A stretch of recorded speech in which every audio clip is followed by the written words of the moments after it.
First கேட்டலிஸ்ட்னா என்னன்னு பார்ப்போம். What are catalyst? கேட்டலிஸ்ட்னா சில சப்ஸ்டன்சஸ். இந்த சப்ஸ்டன்சஸ் ரியாக்ஷன்ல ஆட் பண்றோம்னு வச்சுக்கோங்க. ஏதோ ஒரு ரியாக்ஷன்ல இந்த சப்ஸ்டன்ஸ் என்ன பண்ணும்? It will not undergo any chemical change in that reaction. But அந்த ரியாக்ஷனோட ரேட்டை ஒன்று இன்க்ரீஸ் பண்ணும் ஆர் டிக்ரீஸ் பண்ணும். அதாவது ஒரு ரியாக்ஷனோட ரேட்டை ஆல்டர் பண்ணும். ஸோ அந்த மாதிரி சப்ஸ்டன்சஸ் தான் நம்ம கேட்டலிஸ்ட்னு சொல்லுவோம். ஆனா பொதுவா ஒரு கேட்டலிஸ்டோட சர்ஃபேஸ் பாத்தீங்கன்னா ஒரு 3 டைமென்ஷன்ல ஒரு காம்ப்ளெக்ஸ் ஷேப்ல இருக்கும். அண்ட் அந்த கேட்டலிஸ்டோட சர்ஃபேஸ் பாத்தீங்கன்னா ஸ்மூத்தாவே இருக்காது. இன்ஸ்டெட் அந்த சர்ஃபேஸ்ல நிறைய மேடு பள்ளம் இருக்கும், ஸ்டெப்ஸ், கிராக்ஸ் பிளவுபட்டு ஸ்பிளிட்டா இருக்கும். அண்ட் கார்னர்ஸ், அந்த மூளையிலலாம் மேடும் பள்ளமுமா இருக்கும், சொரசொரப்பா இருக்கும், ரஃப்பா இருக்கும், ஒரு மாதிரி அன்ஈவன் சர்ஃபேஸ் தான் இருக்கும். இந்த அன்ஈவனா இருக்கிற லொகேஷன்ல பாத்தீங்கன்னா அங்க இருக்கக்கூடிய கேட்டலிஸ்டோட ஆட்டம்ஸ் ஆர் கோஆர்டினேட்டிவ்லி அன்சாச்சுரேட்டட். கோஆர்டினேட்டிவ்லி அன்சாச்சுரேட்டட் அப்படின்னா அந்த ஆட்டம் கிட்ட நிறைய வேக்கன்ட் சைட்ஸ் இருக்கும். அதாவது மோர் தென் ஒன் வேக்கன்ட் சைட்ஸ் இருக்கும். இந்த வேக்கன்ட் சைட்ஸ் எதுக்குன்னா, இப்ப இந்த கேட்டலிஸ்டோட சர்ஃபேஸ் மேல ரியாக்ஷன்ல இன்வால்வ் ஆகுற ரியாக்டன்ஸ் அப்சார்ப் ஆகும்.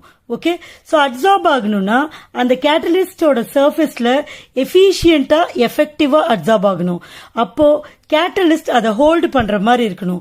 சோ அதனாலதான் இந்த ஆட்டம்ஸ் மோர் தென் ஒன் வேக்கன்ட் சைட் இருக்கிறப்ப இந்த ரியாக்டன் ஆட்டம்ஸ் ஆர் மாலிக்யூல்ஸ் ஆர் ஏதோ ஒரு அந்த ஸ்பீஷீஸ் நல்லா அட்ஹியர் ஆகிறதுக்காக இந்த கேட்டலிஸ்டோட சர்ஃபேஸ் அங்க இருக்கிற ஆட்டம்ஸ் பாத்தீங்கன்னா it will be coordinatively unsaturated. இந்த மாதிரி சிச்சுவேஷன் இருக்கிறதுனால they will have much residual force of attraction. Residual force of attraction என்னன்னு பாத்தீங்கன்னா, இப்போ ஒரு ஆட்டம் இருக்கு ஆர் ஒரு மாலிக்யூல் இருக்கு, அதை சுத்தியும் மாலிக்யூல்ஸ் இருக்கிறப்ப ஆர் ஆட்டம்ஸ் இருக்கிறப்ப எல்லா சைட்ல இருந்தும் அது மேல ஒரு ஃபோர்ஸ் ஆஃப் அட்ராக்ஷன் இருக்கும்.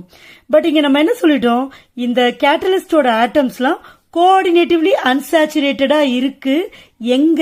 இந்த ஆக்டிவ் சென்டர்ஸ்ல அப்படின்னு சொல்லிருக்கோம் இல்லையா? அப்பனா அங்க வேக்கன்ட் சைட் இருக்கு. அப்போ அந்த கேட்டலிட் ஆட்டத்தை சுத்தி மாலிக்யூல்ஸோ ஆட்டம்ஸோ கம்ப்ளீட்டா இல்ல, வேக்கன்ட் சைட்ஸ் இருக்கு. அப்போ force is acting upon that atom will be unbalanced, எல்லா சைட்ல இருந்தும் இல்ல. சோ அததான் நம்ம ரெசிடுவல் ஃபோர்ஸ் ஆஃப் அட்ராக்ஷன் சொல்லுவோம். சோ நிறைய residual force of attraction action இருக்கிறதுனால the surface carries high surface free energy. high surface free energy அப்படின்னா அது ஸ்ட்ராங்கா அந்த ரியாக்டன் மாலிக்யூல்ஸ பாண்ட் பண்ணிக்கும். surface free energy ஹையா இருந்துச்சுன்னா the molecules will be attracted more strongly or more effectively. So reactant surfaceல high surface free energy இருக்கு. So அதுக்கு strong molecular force of attraction இருக்கும். So இந்த மாதிரி situationல reactants அங்க absorb ஆகுது. So அது absorb ஆவறதுக்கு முக்கியமான காரணம் because the surface has high surface free energy. So இது எல்லாமே எங்க இருக்கு? அந்த active centersல தான் இருக்கு. When the catalyst has more number of steps or more number of splits or more number of cracks or more number of corners. Okay, so அது மாதிரி இருக்கிறப்ப அங்க அந்த ரியாக்டன் மாலிக்யூல்ஸ் எஃபெக்டிவா அப்சார்ப் ஆகும். சோ எஃபெக்டிவா அப்சார்ப் ஆகுறப்ப அங்க reaction இன்னுமே ஃபாஸ்டா நடக்கும். These active centers increases the rate of the reaction by absorbing and activating the reactants.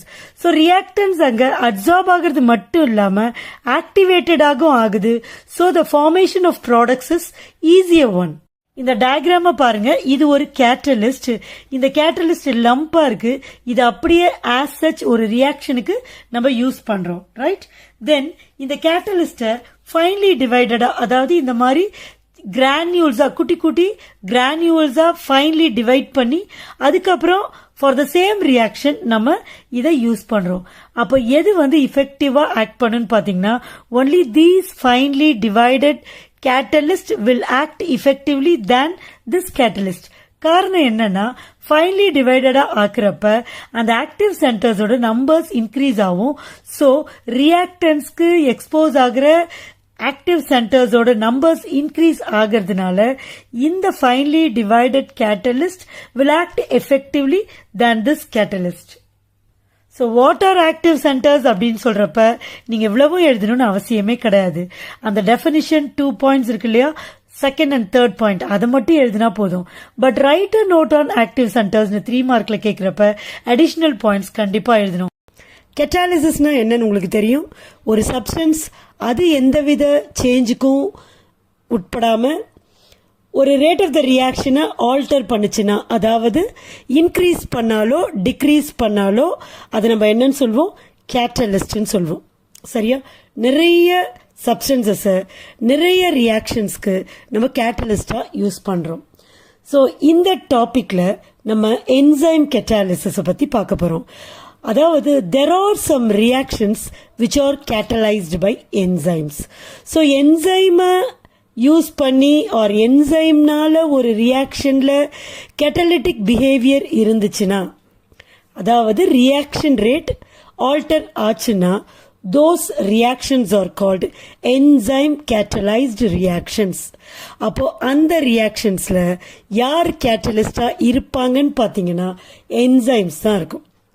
அப்படின்னா நமக்கு என்சைம் பத்தி தெரியணும்ல. So what are enzymes? என்சைம்ஸ்னா பயாலஜிக்கல் மாலிக்யூல்ஸ், அதெல்லாம் புரோட்டீன்ஸு. அதோட ஷேப் எல்லாம் பார்த்தீங்கன்னா structure complicated structure. They have three dimensional structure. புரியுதா? என்சைம்ஸ்லாம் complex molecules, protein molecules, 3 dimensional structures அதுக்கு இருக்கும். சரியா? லிவிங் ஆர்கானிசம்ஸ்ல நடக்கிற நிறைய ப்ராசஸஸ், ஃபார் எக்ஸாம்பிள் ஹியூமன் பாடியில கூட நடக்கிற நிறைய பயாலஜிக்கல் ப்ராசஸ கேட்டலைஸ் பண்ற சப்ஸ்டன்ஸா இந்த என்சைம்ஸ் இருக்கு. ஓகே, இந்த என்சைம்ஸ் பாத்தீங்கன்னா மோஸ்ட்லி கொலாய்டல் ஸ்டேட்ல இருக்கும். சரியா? இதோட ரொம்ப ஒரு ஸ்பெஷாலிட்டி என்ன, தே ஆர் எக்ஸ்ட்ரீம்லி ஸ்பெசிபிக். அது என்ன எக்ஸ்ட்ரீம்லி ஸ்பெசிபிக் அப்படின்னு பாத்தீங்கன்னா, ஒரு பர்டிகுலர் என்சைம ஒரு பர்டிகுலர் ரியாக்ஷன்ல தான் அது கேட்டலிஸ்டா பிஹேவ் பண்ணும்.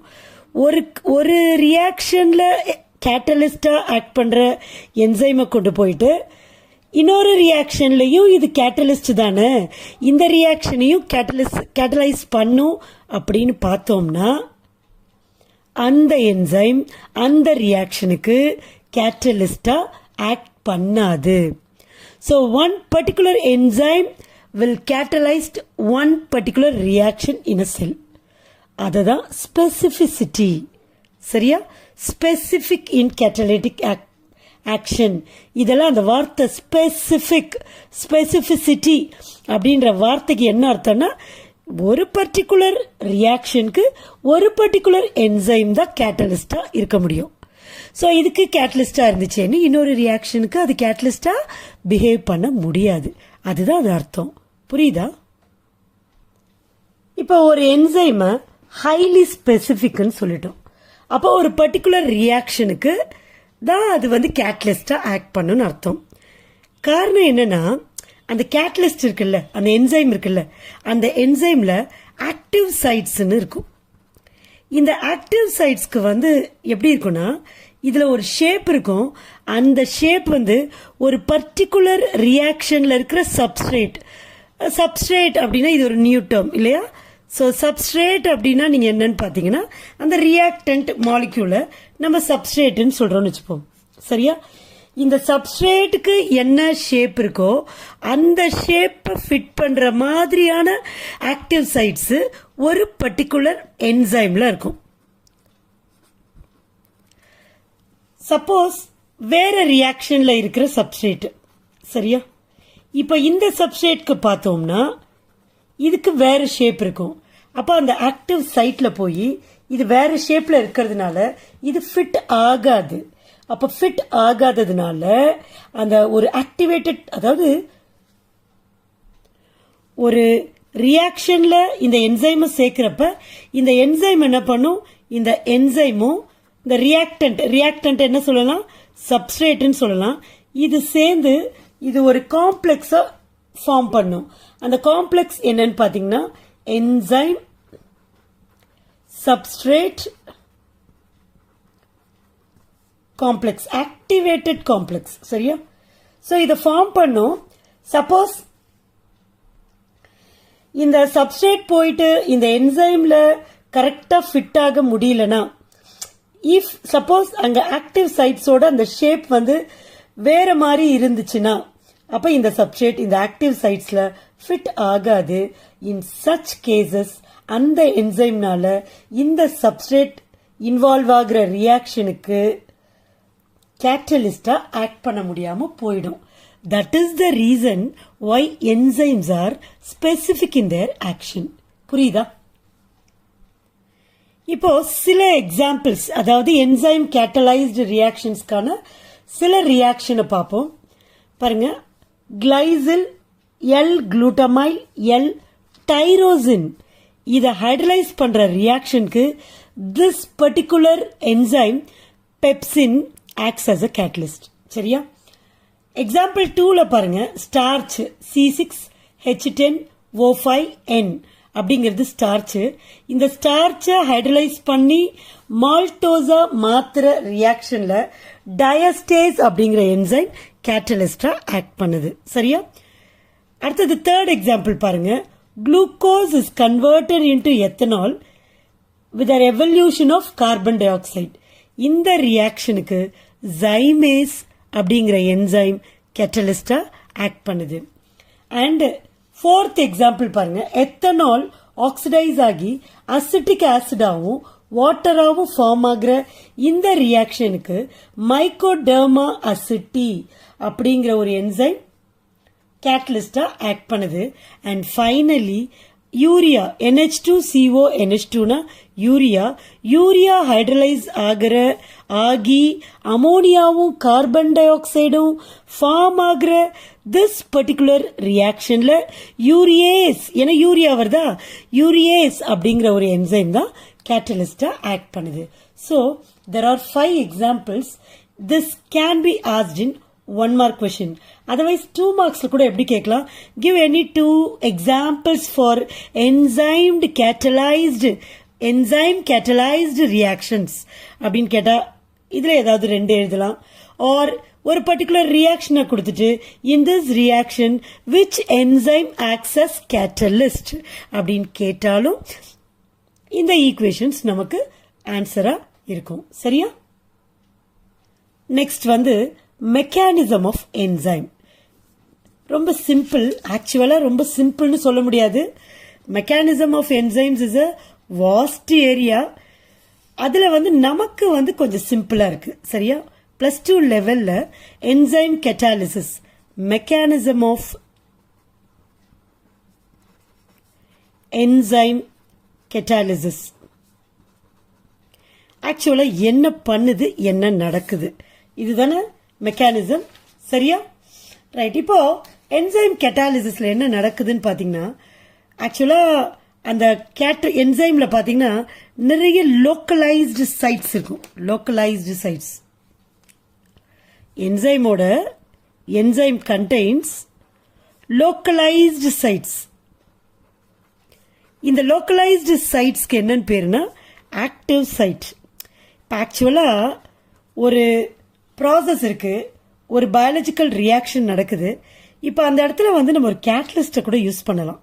ஒரு ஆர்டினரியா நம்ம இன்ஆர்கானிக் கேட்டலிஸ்ட்டை கூட யூஸ் பண்ணலாம். ஒரு ரியாக்ஷன் ஃபர்ஸ்ட் கேட்டலிஸ்ட் இல்லாம நடக்குது, நோ கேட்டலிஸ்ட்.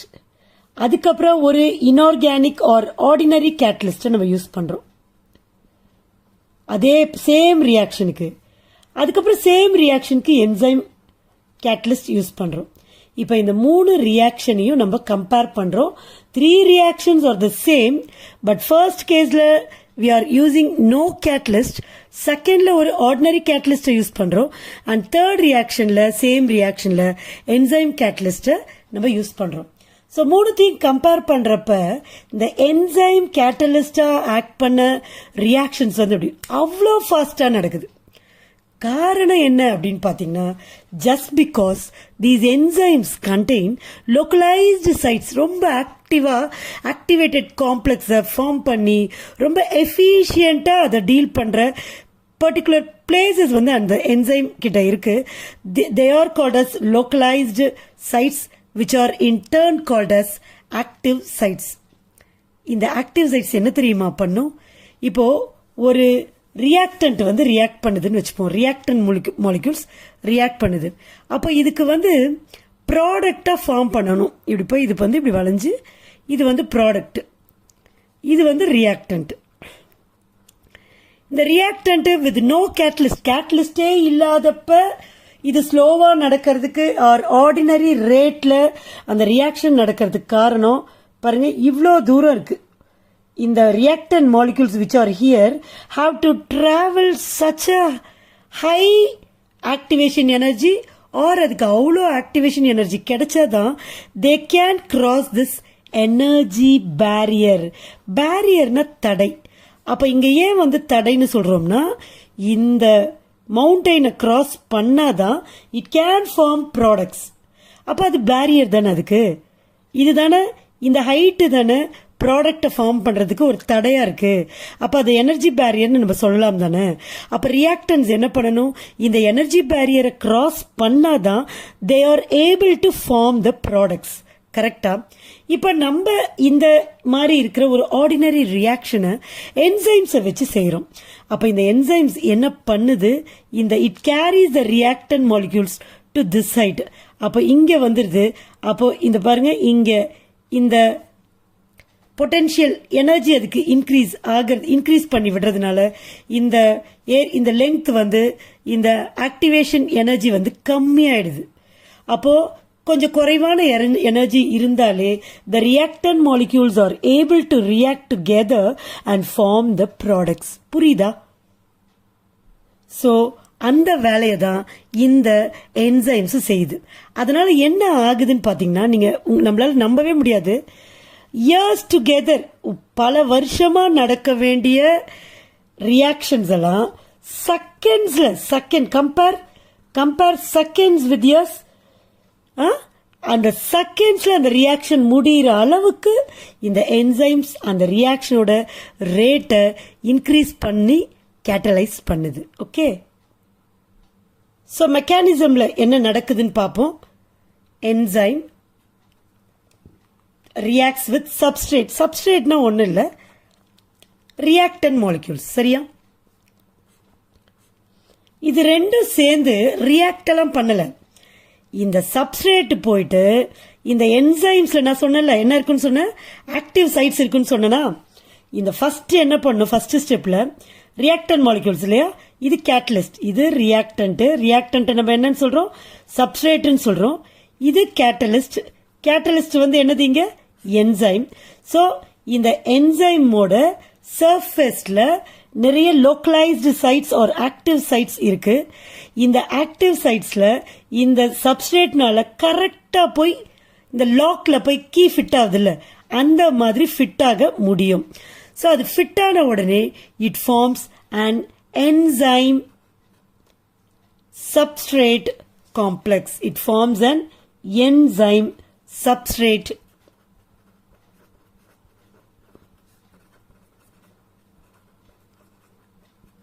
காம்ப்ளெக்ஸை ஃபார்ம் பண்ணுது. ஸோ இஎஸ் அப்படின்னா என்சைம் சப்ஸ்ட்ரேட் காம்ப்ளெக்ஸ். இது வரைக்கும் தான் அதுக்கு வந்து இந்த என்சைமும் சப்ஸ்ட்ரேட்டும் இந்த மாதிரி காம்ப்ளெக்ஸஸை ஃபார்ம் பண்ணும். ஒன்ஸ் இது ஃபார்ம் ஆன பிறகு பார்த்தீங்கன்னா products will be formed very easily. அப்போ இது டீகம்போஸ் ஆகி, டீகம்போஸ் சொல்லக்கூடாது, இது வந்து டிசோசியேட் ஆகி இந்த products formation will be favoured. அப்ப வந்து இந்த என்சைம் வந்து ஃபர்ஸ்ட் எப்படி இருந்துச்சோ அதே மாதிரி அந்த என்சைம் என்ன ஆயிடும், திரும்ப தனியா வந்துடும். சரியா? So this is the mechanism for enzyme catalysed reaction. பாருங்க, ஃபர்ஸ்ட் ஸ்டெப்ல என்சைமும் சப்ஸ்ட்ரேட்டும் கம்பைன் ஆகி they form and complex, ES complex, that is enzyme substrate complex. So இதுல இருந்து எது ஃபார்ம் ஆகுது, இந்த ப்ராடக்டா இந்த காம்ப்ளெக்ஸ் வந்து ப்ராடக்டா டிரான்ஸ்ஃபார்ம் ஆகுது. அப்போ இந்த என்சைம்ஸ் வந்து தனியா வந்துருது. சரியா? So this is the mechanism for enzyme catalysis. பாருங்க, அதுக்கு ஒரு படம். ஆக்சுவலா இந்த ப்ளூ கலர்ல இருக்கிறது வந்து என்சைம். இப்போ இந்த இதுவா இருக்குல்ல, காலியா இருக்குல்ல, இந்த இடம் பாத்தீங்கன்னா this is called active sites. சரியா, ஆக்டிவ் சைட்ஸ். இப்போ இது வந்து ரியாக்டன்ட் மாலிக்யூல். இந்த ரியாக்டன்ட் மாலிக்யூல் பார்த்தீங்கன்னா கரெக்டாக இந்த ஆக்டிவ் சைட்ஸில் ஃபிட் ஆகுற மாதிரி தான் இருக்கும். அதனால தான் ஒரு பர்டிகுலர் ரியாக்ஷனுக்கு இந்த என்சைம் கேட்டலிஸ்டாக இருக்கு. சப்போஸ் இதை கொண்டு போய் வேற ஒரு ரியாக்ஷன்ல போட்டா அங்க இந்த சப்ஸ்ட்ரேட்டோட சைஸ் ஷேப் வேற மாதிரி இருக்கும். அப்ப அந்த சப்ஸ்ட்ரேட்னால இதுக்குள்ள ஃபிட் ஆக முடியாது. ஸோ அந்த மாதிரி ரியாக்ஷன்ஸ்ல என்சைமால கேட்டலிஸ்டா ஆக்ட் பண்ண முடியாது. சரியா? ஸோ ஃபர்ஸ்ட் ஸ்டெப்ல reactants fits into the enzyme, fits into the active sites of the enzyme and they form ஒரு activated complex. இந்த மாதிரி ஒரு activated complex form பண்ணும். சரியா? இந்த மெக்கானிசத்தை நம்ம ஒரு சிம்பிளா ஒரு டயக்ராம் மூலமா புரிஞ்சுக்க ட்ரை பண்ணுவோம். This diagram is given in the book. பாருங்க, இந்த என்சைம் வந்து இப்படிதான் இருக்கும். சரியா? இந்த என்சைம்ல இந்த ரெண்டு பள்ளமா இருக்குல்ல, இது வந்து ஆக்டிவ் சைட்ஸ்ன்னு பேரு. ஆக்சுவலா இதுக்குள்ள கரெக்டா வந்துட்டு இந்த ரியாக்டன் மாலிக்யூல்ஸ் ஃபிட் ஆகும். சரியா? இப்ப ரியாக்டன், இப்ப என்சைம் இருக்கு. என்சைம் கிட்ட வந்துட்டு ரியாக்டன் மாலிக்யூல்ஸ் நம்ம கேட்டலிஸ்டா யூஸ் பண்றோம். சோ என்ன வருது இது கிட்ட? ரியாக்டன்ஸ். இது ரெண்டு ரியாக்டன்ஸ், இந்த ரெண்டு ரியாக்டன்ஸும் இது கிட்ட வருது. சரியா? அப்ப என்சைம் என்ன பண்ணுது? கேட்டலிஸ்டா ஆக்ட் பண்ணுது. இது ரெண்டு ரியாக்டன்ஸ். சோ இந்த ரியாக்டன் மாலிக்யூல்ஸ் இந்த என்சைம்ல இருக்கிற லோக்கலைஸ்டு சைட், அதாவது ஆக்டிவ் சைட்ஸ்ல போய் ஃபிட் ஆகுது. சரியா? சோ ஃபிட் ஆன உடனே அது ஒரு காம்ப்ளெக்ஸை ஃபார்ம் பண்ணுது. சோ அதுதான் இந்த காம்ப்ளெக்ஸ். சரியா? சோ இந்த மாதிரி ஃபர்ஸ்ட் வந்து என்ன பண்ணும்? இந்த கேட்டலிஸ்ட்ல இந்த மாதிரி இருக்கிற ஆக்டிவ் சைட்ஸ்ல இந்த ரியாக்டன் மாலிக்யூல்ஸ் ஃபர்ஸ்ட் போயிட்டு சப்ஸ்ட்ரேட், இதுதான் சப்ஸ்ட்ரேட், இந்த சப்ஸ்ட்ரேட் போயிட்டு ஒரு ஆக்டிவேட்டட் காம்ப்ளெக்ஸை ஃபார்ம் பண்ணுது. ஸோ இதுதான் அந்த ஆக்டிவேட்டட் காம்ப்ளெக்ஸ். இந்த ஆக்டிவேட்டட் காம்ப்ளெக்ஸ் வந்து பாத்தீங்கன்னா இந்த ரியாக்ஷன், இந்த ரியாக்டன்ஸ் ரெண்டு இருக்குல்ல, இந்த ரியாக்டன்ஸை ரியாக்ட் பண்ண வச்சு திஸ் ஃபார்ம்ஸ் த ப்ராடக்ட். எப்பவுமே கேட்டலிஸ்ட்னா என்ன பண்ணணும்? அது ரியாக்ஷன்ல இன்வால்வ் ஆகக்கூடாது. அது இனிஷியலா எப்படி இருந்துச்சோ அதே மாதிரி கடைசியா வெளியில வந்துடணும் இல்லையா? ஸோ கொஞ்ச நேரம் கழிச்சு நீங்க பாத்தீங்கன்னா இந்த ரியாக்ஷன் நடந்து முடிஞ்சு இந்த என்சைம் கேட்டலைஸ் பண்ண பிறகு products will be formed like this. இந்த மாதிரி ப்ராடக்ட் ஃபார்ம் ஆயிடும். அண்ட் அதுல இருந்து அந்த என்சைம் இதே மாதிரி திரும்ப தனித்தனியா வந்துடும். ஸோ இது வந்து ஆக்டிவேட்டட் காம்ப்ளெக்ஸ். இந்த ஆக்டிவேட்டட் காம்ப்ளெக்ஸ்ல இருந்து ப்ராடக்டும் இந்த என்சைமும் நமக்கு தனித்தனியா கிடைச்சிரும். So this is the simple way of expressing the mechanism of enzyme catalysed reaction. Okay, அடுத்தபடியா என்சைம் கேட்டலைஸ்டு ரியாக்ஷனோட சர்டன் ஸ்பெஷல் கேரக்டரிஸ்டிக்ஸ் என்னன்னு பார்ப்போம். Special characteristics. ஸோ ஒரு 6 பாயிண்ட்ஸ் இருக்கு. பாயிண்ட் நம்பர் 1, இது வந்து என்சைம்ஸ் ஆர் அந்த என்சைம் கேட்டலைஸ் பண்ற ரியாக்ஷன்ஸ் எல்லாமே எஃபெக்டிவ் அண்ட் எஃபிஷியன்ட் கன்வர்ஷன்ஸ். ரொம்ப ரொம்ப முக்கியமான டேர்ம்ஸ் இதுதான் கீ பாயிண்ட்னு சொல்லலாம். ஸோ அதில் கொடுத்துருக்க என்டையர் 2 லைனும் எழுதுறதுக்கு பதிலாக ஸ்பெஷல் கேரக்டரிஸ்டிக்ஸ் அப்படின்னா எஃபெக்டிவ் அண்ட் எஃபிஷியன்ட் அப்படின்னாலே உங்களுக்கு மார்க்ஸை கொடுத்துருவாங்க. அப்போ எஃபெக்டிவ்னா என்ன அர்த்தம்னா ரொம்ப வந்து கேப்பபிளா அந்த என்சைம் வந்து ஆக்ட் பண்ணுதுன்னு அர்த்தம். எஃபிஷியன்ட்னா அதுக்கு, அதாவது சில ரியாக்ஷன்ஸ் வந்து நிறைய million molecules of the reactant என்னவாயிடும்? ப்ராடக்டா மாறிடும் இன் அ மினிட். சரியா? Millions of molecules. அதுதான் இதோட பயங்கரமான ஒரு ரொம்ப ஸ்பெஷலான ஒரு கேரக்டரிஸ்டிக்ஸ். மற்ற எந்த விதமான என்சைம்க்கும் இல்லாத ஒரு கேரக்டரிஸ்டிக்ஸ், மற்ற எந்த விதமான கேட்டலிஸ்டுக்கும் இல்லாத ஒரு ஸ்பெஷாலிட்டி இந்த என்சைம்ஸ்க்கு என்னன்னா millions of molecules, million molecules of reactants it can convert into products in a minute. அதனாலதான் இது என்னன்னு சொல்றாங்க? It is effective at the same time it is efficient. இதுக்கு ஒரு எக்ஸாம்பிள் சொல்லியிருக்காங்க. அதாவது ஹைட்ரஜன் பெராக்சைடு, இது வந்து வாட்டராகவும் ஆக்சிஜனாகவும் டீகம்போஸ் ஆகுது. இந்த ரியாக்ஷனுக்கு ஆக்சுவலா ஆக்டிவேஷன் எனர்ஜி பார்க்குறோம். 18 கிலோ கேல் பர் மோல் வந்து with no catalyst or without catalyst, no catalyst. சரியா? இதே ரியாக்ஷனுக்கு நம்ம ஒரு கொலாய்டல் பிளாட்டினத்தை நம்ம வந்து கேட்டலிஸ்ட் எக்ஸாம்பிள்ஸ்ல பார்த்துருப்பீங்க. இங்க பிளாட்டினம் வந்து யூஸ்வலா நம்ம அதை தான் கேட்டலிஸ்டா எடுப்போம். ஸோ கொலாய்டல் பிளாட்டினம் யூஸ் பண்றப்ப அது என்ன பண்ணுது, ஆக்டிவேஷன் எனர்ஜியை குறைச்சிருது towards 11.7 K cal per mole. சரியா? இந்த மாதிரி இருக்கிற ஒரு ரியாக்ஷன்ல now we are going to use an enzyme. அப்ப என்ன ஆகுதுன்னு பாருங்க.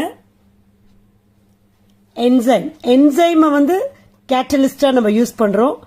அந்த டைம்ல இதோட EA is less than 2 k cal per mole. எவ்வளவு ஒரு டிஃபரன்ஸ் பாருங்க. 18 k cal per mole activation எனர்ஜியை 2 k cal per moleக்கு கொண்டு வந்துருது. அப்பனா எவ்வளோ ஃபாஸ்டா, எவ்வளோ எஃபெக்டிவா, எவ்வளோ எஃபிஷியண்டா இந்த ரியாக்ஷன் நடக்கும் இல்லையா? Can you understand? இது எக்ஸாம்பிள் வச்சு சொல்றப்ப நமக்கு ரொம்ப கிளியரா புரியணும். சரியா? இப்போ next special characteristics. Out of 6 second characteristics பார்க்க போறோம். செகண்ட் கேரக்டரிஸ்டிக்ஸ் என்னன்னா தே ஆர் ஹைலி ஸ்பெசிபிக். ஏற்கனவே சொல்லிட்டேன் நான் இதை. ஸோ ஹைலி ஸ்பெசிபிக் அப்படின்னா என்ன அர்த்தம்?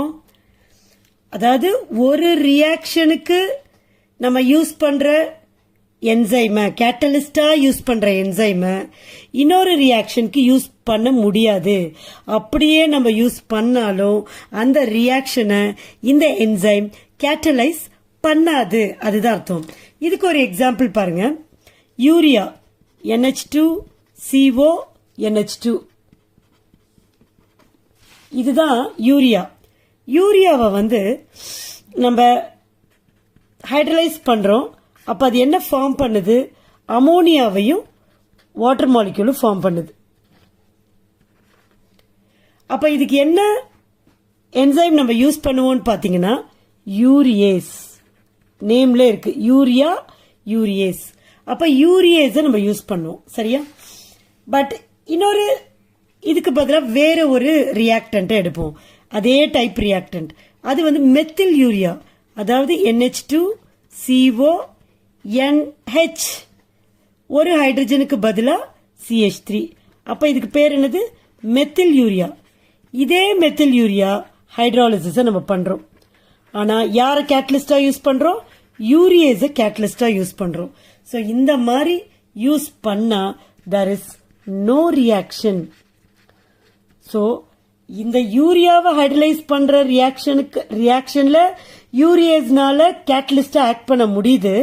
சிமிலர் டைப் ஆஃப் ரியாக்ஷன் தான், சிமிலர் டைப் ஆஃப் காம்பவுண்ட் தான். ஆனா instead of urea here we are taking methyl urea. For methyl யூரியாக்கு இந்த யூரியேஸ் என்ன பண்ண மாட்டேங்குது? கேட்டலைஸ் பண்ண மாட்டேங்குது. ஸோ ஒரு பர்டிகுலர் என்சைம் எடுத்துட்டா it can act as a catalyst for one particular reaction. இந்த கேரக்டர் தான் it is specificity. So enzymes are highly specific in nature. ஓகேவா? ரைட். இப்போ third property, third characteristics என்னன்னு பார்ப்போம், which is optimum temperature. Optimum அப்படின்னாலே என்ன தெரியுமா?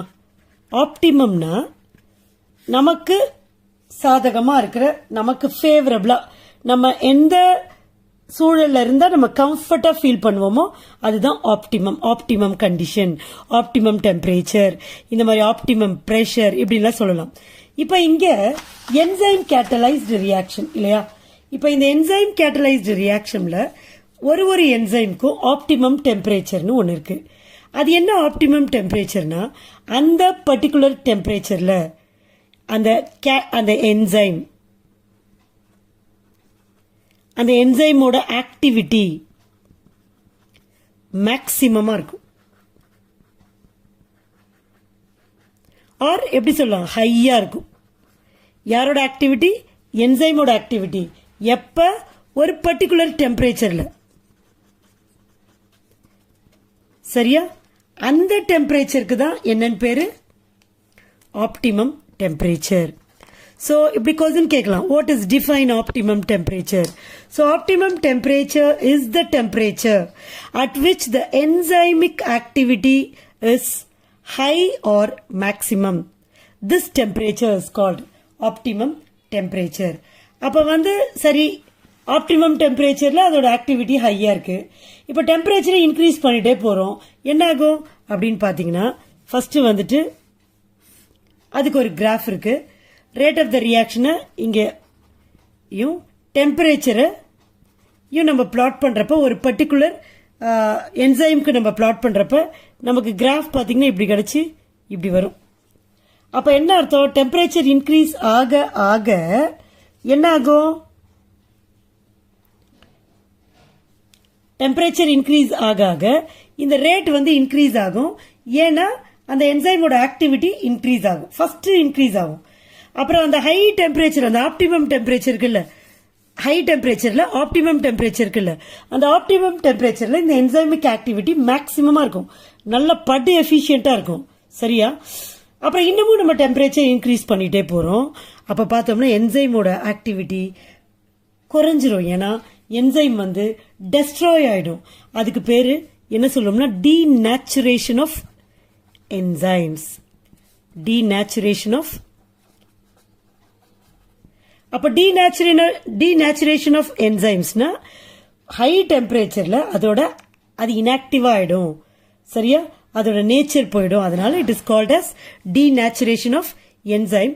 Mostly வந்து பாத்தீங்கன்னா என்சைம்ஸ்க்கு அந்த ஆப்டிமம் டெம்பரேச்சர் பாத்தீங்கன்னா அரவுண்ட் 40 டிகிரி சியா இருக்கும். அரவுண்ட் 40 டிகிரி சியா இருக்கும். ஸோ இதுதான் ஆப்டிமம் டெம்பரேச்சர். இதுக்கு ஒரு இன்னொரு நல்ல எக்ஸாம்பிள் சொல்லலாம். என்னன்னா, இப்போ நமக்கு ஃபீவர் இருக்குன்னு வச்சுக்கோங்களேன். அப்ப பாத்தீங்கன்னா ஏன் வந்து நமக்கு அவ்வளவு ப்ராப்ளம் வருது ஃபீவர் அப்ப அப்படின்னா, நம்ம பாடி டெம்பரேச்சர் இன்க்ரீஸ் ஆகுது. நார்மலா நம்மளோட பாடி டெம்பரேச்சர் என்னது? 37 to 98 டிகிரி ஃபாரன்ஹீட். அப்ப இதுதான் வந்து இந்த பாடி டெம்பரேச்சர்ல தான் என்சைமோட ஆக்டிவிட்டி மேக்சிமமா இருக்கும். நம்ம பாடியில இருக்க, ஹியூமன் பாடியில இருக்க enzyme activity will be maximum. அப்ப நம்ம நல்ல ஹெல்தியா இருக்கும். நம்ம உடம்புல நடக்கிற பயாலஜிக்கல் ப்ராசஸஸ், ரியாக்ஷன்ஸ் எல்லாமே ப்ராப்பரா நடக்கும். ஏன்னா என்சைம் வந்து நல்லா இருக்கிறதுனால அதை வந்து என்ன பண்ணும், நல்லா கேட்டலைஸ் பண்றதுனால இந்த ரியாக்ஷன்ஸ்லாம் ப்ராப்பரா நடக்கும். So we will be healthy. இப்ப நமக்கு ஜுரம் வந்துருது, அப்ப என்ன ஆகும்? டெம்பரேச்சர் இன்க்ரீஸ் ஆகுது. டெம்பரேச்சர் இன்க்ரீஸ் ஆனா என்ன ஆகும்? என்சைம் வந்து டீநேச்சுரேஷன் நடக்கும். அப்ப என்சைமோட ஆக்டிவிட்டி என்ன ஆயிடும்? அட் ஹை டெம்பரேச்சர் குறைஞ்சிரும். சரியா? அதனால என்ன ஆகும்னா நிறைய dangerous things may happen in our body. சரியா? நிறைய பிரச்சனைகள் நம்ம உடம்புக்கு வரலாம். எப்ப? ஹை டெம்பரேச்சர்ல. சரியா? ரைட். இப்போ அடுத்தது ஃபோர்த் கேரக்டரிஸ்டிக்ஸ். ஃபோர்த் கேரக்டரிஸ்டிக்கும் சம்வாட் ஈஸியர் கேரக்டரிஸ்டிக்ஸ் தான். அதாவது ஆப்டிமம் பிஹெச். இந்த என்சைம்ஸ் எல்லாமே ஒரு ப்ராப்பர் பிஹெச்ல நல்லா பெர்ஃபார்ம் பண்ணும். அதாவது அந்த ரியாக்ஷனோட ரேட் வந்து மேக்சிமமா இருக்கும். சரியா? ஆனா எல்லாமே ஒரே பர்டிகுலர் பிஹெச் வந்து ஒரே மாதிரி இருக்குமானா கண்டிப்பா இருக்காது. ஒரு ரியாக்ஷன்ல ஒரு என்சைம் கேட்டலிஸ்டா ஆக்ட் பண்றப்ப ஒரு பிஹெச்ல அதோட என்சைமிக் ஆக்டிவிட்டி அதிகமா இருக்கும். ஸோ அந்த பிஹெச் வேல்யூவை நம்ம என்னன்னு சொல்வோம்? optimum pH ன்னு சொல்லுவோம். So optimum pH is the pH value at which the rate of the reaction is maximum or the enzymic activity is maximum. சரியா? enzymic activityயோ, so enzymic activity எந்த pHல மேக்சிமமா இருக்கோ அதுதான் வந்து என்னன்னு சொல்வோம்? ஆப்டிமம் pH ன்னு சொல்லுவோம். மேக்சிமமா இருக்கணும். அப்ப என்ன இருக்கும் அங்க? ரியாக்ஷன் ரேட்டு மேக்சிமமா தான் இருக்கும். எப்ப? அந்த ஆப்டிமம் பிஹெச்ல. சோ இதுதான் வந்து ஃபோர்த் பாயிண்ட். ஃபிஃப்த் பாயிண்ட் பாத்தீங்கன்னா, என்சைமை சுத்தமாக ஆக்ட் பண்ண வைக்க முடியாமல் போகலாம். அப்போ அதுக்கு பாய்சன். அதோட ஆக்ஷனை நம்ம தடுக்கலாம். அதுக்கு பேர் inhibition. So enzymes can be inhibited or poisoned. ரெண்டுமே கிட்டத்தட்ட ஒரே மீனிங் தான், பாய்சன்ட். என்சைமோட ஆக்டிவிட்டியை குறைச்சிடுறோம். சரியா? என்சைம் ஆக்டிவிட்டி, என்சைமோட இன்ஹிபிட்டட் ஆர் பாய்சன்ட்னா என்சைமிக் ஆக்டிவிட்டி ஒன்று டிக்ரீஸ் ஆகும், இல்லை டெஸ்ட்ராய் ஆகும். கம்ப்ளீட்டாக வீணாக போயிடும். என்சைமிக் ஆக்டிவிட்டி சுத்தமாக இருக்காது, இல்லை ஏற்கனவே எவ்வளோ இருந்துச்சோ அதை விட குறைஞ்சிரும். ஸோ அதை நம்ம என்ன சொல்லுவோம்? Enzymes can be inhibited or poisoned அப்படின்னு சொல்லுவோம். சரியா? இப்போ அதுக்கு எக்ஸாம்பிள்ஸ் என்ன சொல்லலாம்னு பார்த்தீங்கன்னா, sulpha drugs, penicillin drugs or penicillin, இதெல்லாம் மருந்து இல்லையா? ட்ரக்ஸ்னாலே என்னது? மருந்து. இதை நம்ம எடுத்துக்கிறப்ப, யூஸ் பண்ணுறப்ப என்ன ஆகும்? அங்கே பாக்டீரியா, சரியா, புரோட்டோசோவன்ஸ், இந்த மாதிரி நுண்ணுயிரிகள் சொல்லுவோம் இல்லையா, மைக்ரோ ஆர்கானிசம்ஸ் இருக்கும் இல்லையா, அதோட ஆக்டிவிட்டி கம்ப்ளீட்டாக என்ன ஆகிடும்? டெஸ்ட்ராய் பண்ணிடும். ஸோ நம்ம அதனால வரக்கூடிய வியாதியான நிமோனியா, டிசென்ட்ரி, காலரா, வேற இன்னும் பல வியாதிகள் எல்லாம் என்ன ஆகிடும்? சரியாயிடும். ஸோ சில என்சைம் ஆக்டிவிட்டியை நம்ம ட்ரக்ஸ் யூஸ் பண்ணி டிக்ரீஸ் பண்ணலாம் ஆர் டெஸ்ட்ராய் பண்ணலாம். So this comes under the category of inhibited or poisoned. சரியா?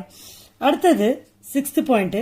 இந்த கேட்டலிட்டிக், இந்த என்சைமோட, அதுவே என்சைமே ரொம்ப மோஸ்ட் எஃபிஷியன்ட் அண்ட் எஃபெக்டிவ். ஆனால் பட் இந்த கேட்டலிட்டிக் ஆக்டிவிட்டி, இந்த என்சைம்ஸோட ஆக்டிவிட்டியையும் நம்ம இன்க்ரீஸ் பண்ண முடியும் பை என்னன்னா, அங்கே மெட்டல் அயான் வரும், ஆர் ஏதாவது ஸ்பெஷல் ஆர்கானிக் மாலிக்யூல்ஸ் வரலாம், இல்லை ஒரு ஸ்மால் நான் புரோட்டீன், யாருன்னா விட்டமின், இது நான் புரோட்டீன் விட்டமின், ஸ்மால் நான் புரோட்டீன் சப்ஸ்டன்ஸ். ஸோ நான் புரோட்டீன் சப்ஸ்டன்ஸ் விட்டமின், இதுக்கு என்ன பேர் சொல்றோம்னா கோஎன்சைம். கோஎன்சைம் சொல்றோம். இந்த கோஎன்சைம் நம்ம இருக்கிறப்ப இந்த catalytic activity of the enzyme will be more. சரியா? catalytic activity of the enzyme will be more when there is a non-protein molecule called vitamins. சரியா? இதோட presence இந்த enzyme activity promote பண்ணும். அதை coenzyme அப்படின்னு நம்ம சொல்லுவோம். So these are the 6 special characteristics of enzymes or enzyme catalyzed reactions. Zeolite என்ன அப்படின்னு பார்ப்போம். Zeolite catalysis என்னன்னு தெரியும் இல்லையா? Reactions in which zeolites are used as catalyst. அதுதான் zeolite catalysis. இது நமக்கு தெரியும். பட் வாட் ஆர் zeolites அப்படின்னு பார்த்தீங்கன்னா, zeolites are solid substances. சரியா? இந்த சப்ஸ்டன்சஸ் என்ன சொல்வாங்கன்னா, இதுக்கு இன்னொரு பேர் இருக்கா அந்த ஜியோலைட்ஸ்க்கு. என்னன்னா பாய்லிங் ஸ்டோன்னு பேரா. ஏன் அப்படி ஒரு பேர் அதுக்கு அப்படின்னா, அது ரொம்ப லாங் பீரியட் ஆஃப் டைமுக்கு it can retain heat inside it self. So அதனால ஜியோலைட்ஸை பாய்லிங் ஸ்டோன்ஸ் அப்படின்னு கூட சொல்லுவாங்களாம். But they are very wonderful catalyst. So அதனால தான் நம்ம புக்கில் கூட கொடுத்துருப்பாங்க, இந்த ஜியோலைட் கெட்டாலிசிஸை பற்றி சொல்லாமல் இந்த கெட்டாலிசிஸை ஃபினிஷ் பண்ணோம்னா, அது எஸ்பெஷலி ஹெட்ரோஜீனியஸ் கெட்டாலிசிஸ் ஃபினிஷ் பண்ணவே முடியாது அப்படின்னு சொல்றதுக்கு காரணம் such a wonderful catalyst are zeolite catalyst. So அதை வச்சு ஜியோலைட்ஸை யூஸ் பண்ணி கேட்டலைஸ் ஆகிற ப்ராசஸ்க்கு ஜியோலைட் கெட்டாலிசிஸ்னு பேரு. ஓகே, ஃபர்ஸ்ட் ஜியோலைட்டோட ஸ்ட்ரக்சர் பார்ப்போம். அது எப்படிலாம் இருக்கு. ஸோ இந்த ஜியோலைட்ஸ் எல்லாமே ஒன்று, தே ஆர் மைக்ரோபோரஸ். மைக்ரோபோரஸ்னு என்னது? நிறைய டைனி ஹோல்ஸ் இருக்கும். போர்ஸ், இது போர்ஸ்ல இருந்து வார்த்தையில வந்தது. போர்ஸ்னு நிறைய குட்டி குட்டி ஹோல்ஸ்க்கு தான் இங்கிலீஷ்ல போர்ஸ்ன்னு சொல்லுவாங்க. ஸோ போர்ஸே குட்டியோண்டு ஹோல்ஸு, இதில் மைக்ரோபோரஸ் அப்படின்னா இன்னும் டைனி ஹோல்ஸ் இருக்கிற ஒரு சப்ஸ்டன்ஸு, ரைட்டா. செகண்ட் பாயிண்ட் வந்து தே ஆர் கிறிஸ்டலைன். கிறிஸ்டலைன்லாம் தெரியும்ல, தே ஹாவ் ஷேப்ஸ், படிக வடிவம்னு சொல்லுவோம், அந்த மாதிரி ஷேப்ஸ் இருக்கும். And third one is they are hydrated. Hydrated alumino silicates. அப்போ ஹைட்ரேட்டட் அலுமினோ சிலிகேட்ஸ் அப்படின்னு சொல்றோம்னா கண்டிப்பா வந்து நமக்கு தெரியும் அலுமினோனா அலுமினியம், சிலிகான் சிலிகேட்ஸ் அப்படிங்கிறப்ப ஆக்சிஜன். ஆக்சுவலா சிலிகான் ஆக்சிஜன் சிலிகான் இந்த மாதிரி பாண்ட் இருக்கும். இந்த இந்த சிலிகேட்ஸ்ல இருக்க இந்த எஸ்ஐ போயிட்டு அலுமினியம் வந்துடும். ஸோ AlOSI இந்த மாதிரி பாண்ட்ஸ் தான் ஜியோலைட்ஸ்ல வந்து இருக்கும், சரியா. அதுலயும் இந்த அலுமினியம் சிலிகான் டெட்ராஹைட்ரனா இருக்கும். டெட்ராஹைட்ரனா இந்த ஷேப் இல்லையா.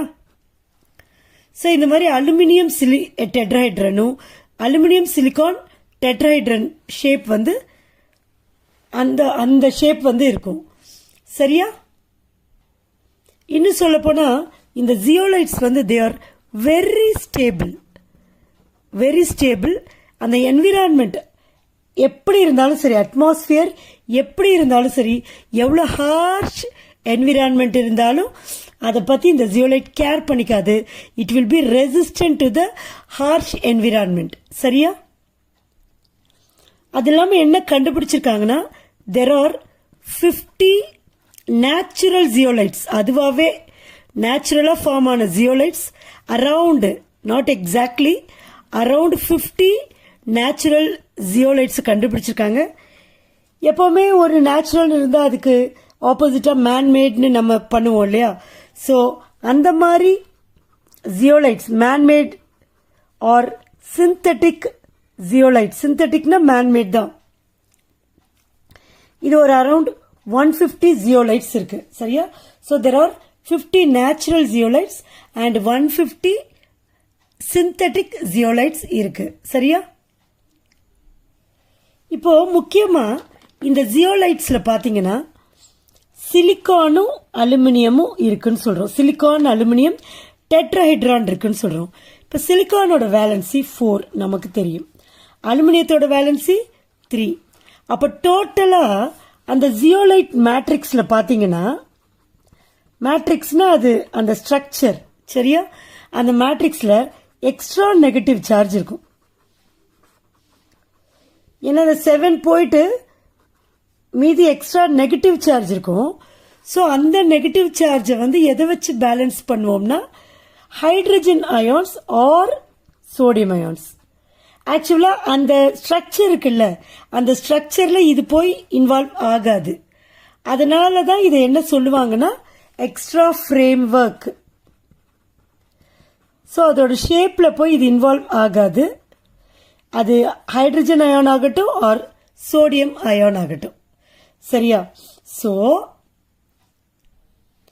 ஸோ இந்த ஜியோலைட் மேட்ரிக்ஸ்ல இருக்கிற எக்ஸ்ட்ரா நெகட்டிவ் சார்ஜை பேலன்ஸ் பண்றதுக்கு நம்ம என்ன பண்றோம், ஐதர் ஹைட்ரஜன் அயான்ஸோ ஆர் சோடியம் அயான்ஸோ அங்க எக்ஸ்ட்ரா ஃப்ரேம் ஒர்க்ல இருக்கும், சரியா.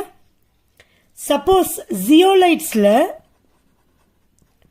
இந்த extra framework of hydrogen ions இருந்துச்சுன்னா, சரியா, இஃப் அது எப்படி சிம்பிளா சொல்லலாம், இஃப் ஜியோலைட்ஸ் கேரி புரோட்டான்ஸ், அதை வந்து நம்ம என்ன சொல்லுவோம்னா புரோட்டான்ஸ் இருந்தாலே அது புரோட்டான்ஸ் கொடுக்கும், அதுகிட்ட இருக்குன்னு தானே அர்த்தம்.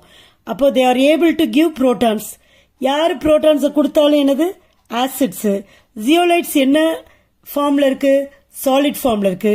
அதனால they are used as solid acids. Solid ஆசிட்ஸா யூஸ் ஆகுது, கேட்டலிஸ்டா யூஸ் ஆகுது, சரியா. They are used as solid acids and கேட்டலிஸ்டா யூஸ் ஆகுது.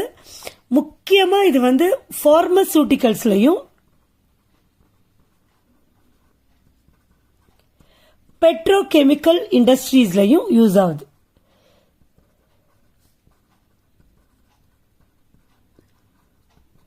சரியா? இந்த பெட்ரோகெமிக்கல் இண்டஸ்ட்ரீஸ்ல இது எதுக்கு முக்கியமா யூஸ் ஆகுதுன்னு பாத்தீங்கன்னா, பெரிய பெரிய ஹெவி ஹைட்ரோ கார்பனை கிராக் பண்ணி செதைச்சி டீசல் ஆகவும் கேசோலின் ஆகவும் கன்வெர்ட் பண்றதுக்கு இது வந்து யூஸ் ஆகுது. சரியா? சோ பெட்ரோகெமிக்கல் இண்டஸ்ட்ரீஸ்ல இட் இஸ் யூஸ்டு ஃபார் கிராக்கிங்னா பிளக்கிறது. சரியா? Cracking heavy hydrocarbon. அப்போ மாலிக்யூலர் வெயிட் அதிகமா இருக்கிற ஹைட்ரோ கார்பன்ஸை கிராக் பண்ணி it converts it into gasoline, diesel. இந்த மாதிரி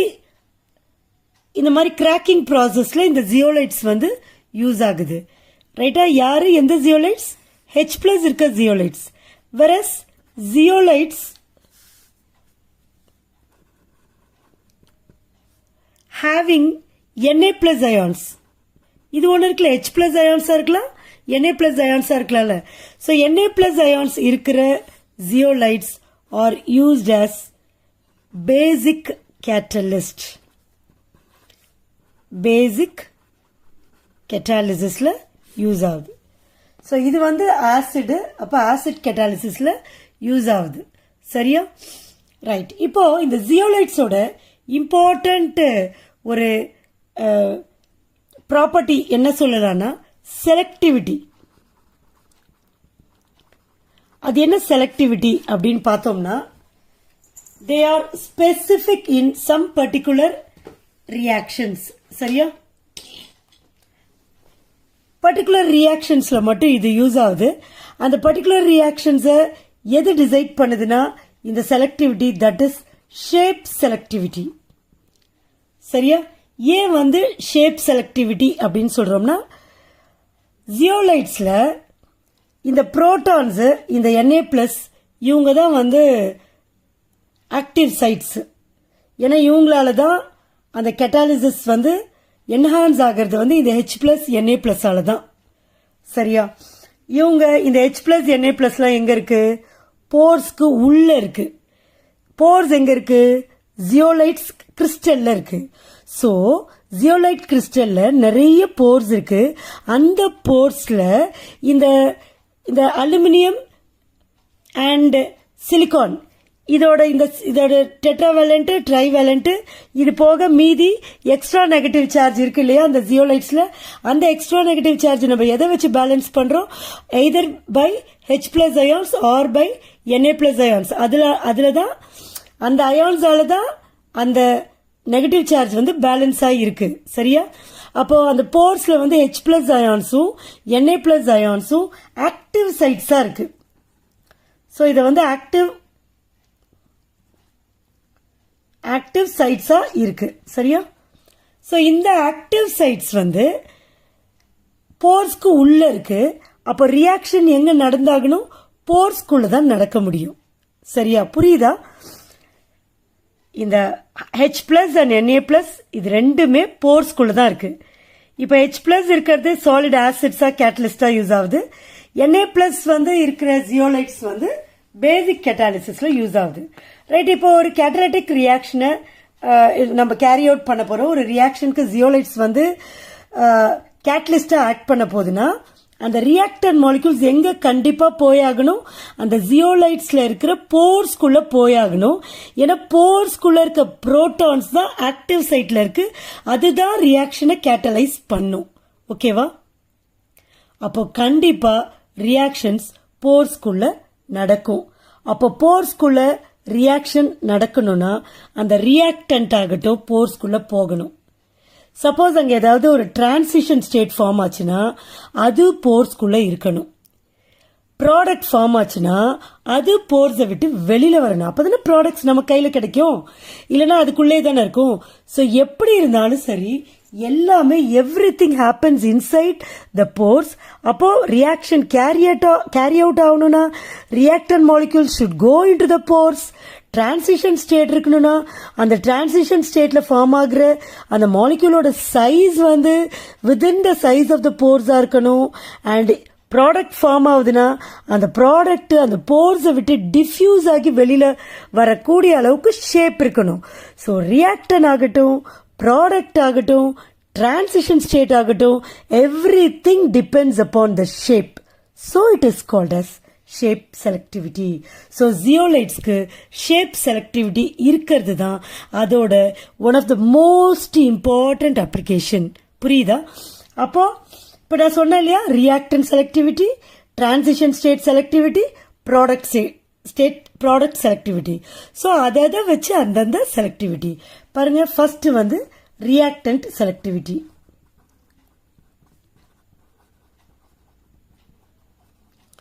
So reactant selectivity அப்படின்னு நம்ம சொல்றப்ப நம்ம we will be talking about reactant molecules. சரியா? இப்ப போர்ஸ்க்குள்ள இந்த ரியாக்டன் மாலிக்யூல்ஸ் போகணும். இந்த போர்ஸை விட ரியாக்டன் மாலிக்யூல்ஸ் பல்கியரா இருக்குன்னா, பிக்கா இருக்கு அப்படின்னா என்ன ஆகாது? It will not go into the pores. சரியா? அப்போ ரியாக்ஷன் நடக்கணும்னா இந்த போர்ஸ்குள்ள போற அளவுக்கு அந்த ரியாக்டன் மாலிக்யூல்ஸ் இருக்கணும். That is called reactant selectivity. Right. இப்ப செகண்ட் வந்து இப்போ ஒரு ரியாக்ஷன் நடக்குது. அந்த ரியாக்டன்ட் வந்து டைரக்டா ப்ராடக்டை ஃபார்ம் பண்ணல. அப்ப எப்படி அந்த ரியாக்ஷன் ப்ரொசீட் ஆகுதுன்னா, it forms a transition state இருக்கு. அந்த ரியாக்ஷன்ல ஒரு டிரான்சிஷன் ஸ்டேட் வருது. அப்ப அந்த டிரான்சிஷன் ஸ்டேட்ல இருக்கிற இன்வால்வ் ஆகியிருக்க மாலிக்யூலோட சைஸ் வந்து பெருசா இருந்துச்சுன்னா, போரோட சைஸை விட ரியாக்ஷன் நடக்குமா? சான்ஸே இல்லை. therefore no reaction is possible